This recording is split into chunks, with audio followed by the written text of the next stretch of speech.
Welcome to TG24 TV. నేను సుమలత.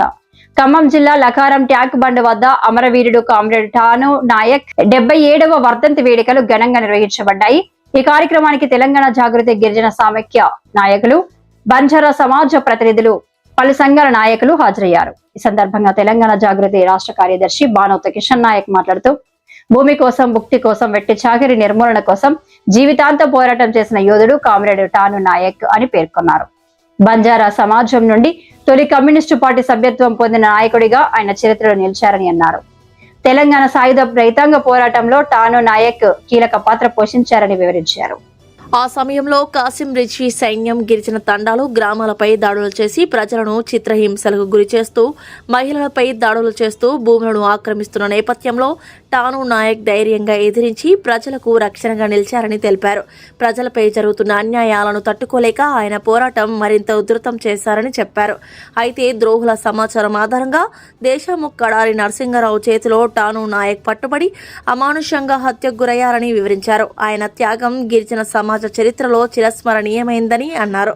ఈ సందర్భంగా నాయకులు మాట్లాడుతూ, నేటి యువత ఠాను నాయక్ స్ఫూర్తిని ఆదర్శంగా తీసుకుని ప్రజా సమస్యల పరిష్కారం కోసం నిరంతరం పోరాడాలని పిలుపునిచ్చారు. ఈ కార్యక్రమంలో గిరిజన సమైక్య రాష్ట్ర కార్యవర్గ సభ్యులు, బంజారా సీనియర్ నాయకులు, జాగృతి నాయకులు మరియు పలువురు కార్యకర్తలు పాల్గొన్నారు.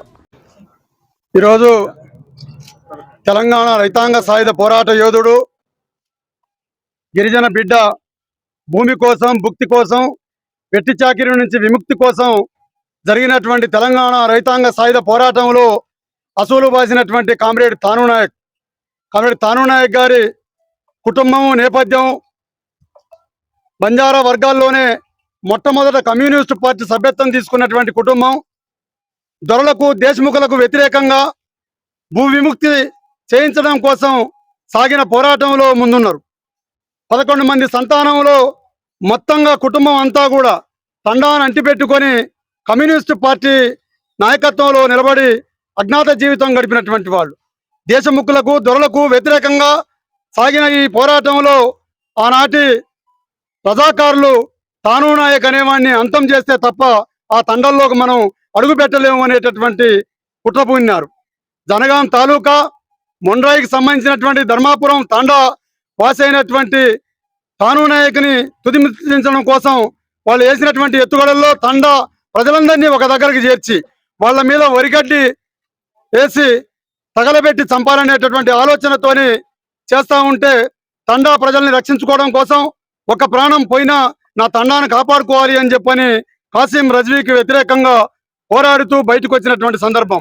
అక్కడ ఉండేటటువంటి కటారి నరసింగరావు అనేటటువంటి దొర దేశముఖుల సాయంతో నేను చంపాలని చెప్పని కుట్ర చేసి ఒక ద్రోహి ఇచ్చినటువంటి సమాచారంతో ఠాను నాయక్ని పట్టుకుంటారు. ఠాను నాయక్ని పట్టుకొని ఎడ్ల బండి గిర్రకు కట్టేసి తుపాకులతో కాల్చుకుంటా ఆ ఎడ్ల బండిని గుట్టలలో, రాళ్ల నుంచి కూడా ఆ ఎడ్లను కొడుతూ, కారం జల్లుతూ ఉరికిస్తా ఉంటే రాళ్ళు, రప్పలు, కొయ్యలు తలిగి మాంసపు ముద్దలు మొత్తం ఛిద్రమై ఠాను నాయక్ చనిపోతాడు. ఆ మరణాన్ని చూసిన ఏ ఒక్కరైనా మళ్ళా కమ్యూనిస్టు పార్టీ నాయకత్వంలోకి రాకూడదు అనేటటువంటి ఆలోచనతో వాళ్ళు చేసినారు. ఇలా భూమి కోసం, భుక్తి కోసం, ఎట్టి చాకిరి విముక్తి కోసం సాగిన సాయుధ పోరాటంలో అసూలు బాసినటువంటి అమరులందరికీ, ఠాను నాయక్తో సహా దొడ్డి కొమరయ్య, నిన్నటి వరకు ఉన్నటువంటి వీర వనిత, చాకలి ఐలమ్మ, ఎంతో మంది ఇలా కమ్యూనిస్టు పార్టీ నాయకత్వంలో భూ విముక్తి చేసినారు. దాదాపుగా 10 లక్షల ఎకరాల భూమిని ప్రజాపరం చేయడంలో తెలంగాణ రైతాంగ సాయుధ పోరాటం బాటలు వేసింది.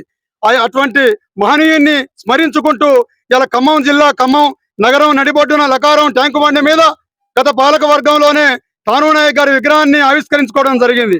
ఇలా ఆయన స్మృతుల్ని తలుచుకుంటూ యువత కూడా ఠాను నాయక్ ఆదర్శంగా తీసుకొని ముందుకు రావాలని చెప్పనేటటువంటి ఆలోచన విధానంతో గిరిజన సంఘాలు, ఇలా తెలంగాణ జాగృతి, గిరిజన సమైక్య, అనేక ప్రజా ఉద్యమకారులు అందరం కలిసి ఇక్కడ ఈ కార్యక్రమాన్ని ఠాను నాయక్ గారికి నివాళులర్పించేటటువంటి కార్యక్రమాన్ని చేపడతా ఉన్నాం అని చెప్పని తెలియజేస్తా ఉన్నాం. జై హింద్, జై తెలంగాణ, జై జాగృతి. రాజులు, రాజకారుల కాలంలో దున్నేడుద భూమి ఉన్నడుద ఇల్లు అని చెప్పి ఒక సిద్ధాంతంతో ఠాను నాయక్ గారు చేసిన పోరాటం ఎన్నరూ మరవలేనిది. దీన్ని జనాలందరూ కూడా తెలుసుకొని ఆ ఠాను నాయక్ గారి వర్ధంతి రోజు అందరు పాల్గొని మంచి విజయవంతం చేయాల్సిందిగా కోరుతున్నాం. చిత్రహింసలకు గురై తన ప్రాణాలను అర్పించిన మన జాటోత్ ఠాను నాయక్ వర్ధంతిని ఈ ప్రజా పాలకులు, ఈ ప్రస్తుత తెలంగాణ పాలకులు అధికారికంగా వర్ధంతిని మన ఏ విధంగా అయితే మన దొడ్డి కొమరయ్య, కొమరం భీం, అదేవిధంగా మన ఈ మన ఈ శాఖల ఐలమ్మ వారి వర్ధంతులను అధికారికంగా ఎలా నిర్వహిస్తున్నారో ఈ జాటతో తాను నాయక వర్ధంతిని, జయంతిని కూడా ప్రభుత్వ పాలకులు అధికారికంగా నిర్వహించాలని ఈ సందర్భంగా కోరుకుంటున్నాం. జై తాను నాయక్ గారు ఇట్లాంటి వీరులు కాదని ఈ రోజు విగ్రహాలు పెట్టుకొని మనం చెప్పుకుంటున్నామంటే ఆ రోజులలో వాళ్ళు ఎంత త్యాగాలు చేస్తే ఈ రోజు మనం వాళ్ళని స్మరించుకుంటున్నాము. కానీ అధికారికంగా కూడా తాను నాయక్ గారి వర్ధంతిని జరిపించాలని మేము తెలంగాణ జాగృతి నుంచి చేసుకుంటున్నందుకు కూడా మేము చాలా సంతోషంగా ఉంది. ఈ రోజు తను చేసిన వీరగాథలన్నీ పెద్దల ద్వారా వింటూ ఉంటే మాకు చాలా గర్వకారణంగా ఉంది. తెలంగాణలో పుట్టినందుకు ఇట్లాంటి వీరులు చేయబట్టే ఈ రోజు తెలంగాణని మనం ప్రసాదించుకున్నాము. తెలంగాణ నాది తెలంగాణ అని చెప్పుకునే గౌరవంగా మనం బ్రతుకుతున్నాము. కాబట్టి ఇట్లాంటి మహనీయులకు గుర్తింపు అనేది రావాలి. ప్రతి పాలనలో కూడా గుర్తింపులు ఇస్తున్నారు కొంతమందికే, ఇట్లాంటి వీరులకు కూడా ఇవ్వాలని నేను కోరుకుంటూ తెలంగాణ జాగృతి నుంచి ఈ రోజు ప్రోగ్రామ్ చేస్తున్నందుకు చాలా సంతోషంగా ఉంది. Hi, నేను మీ Satyasri. Please do subscribe TG24 TV.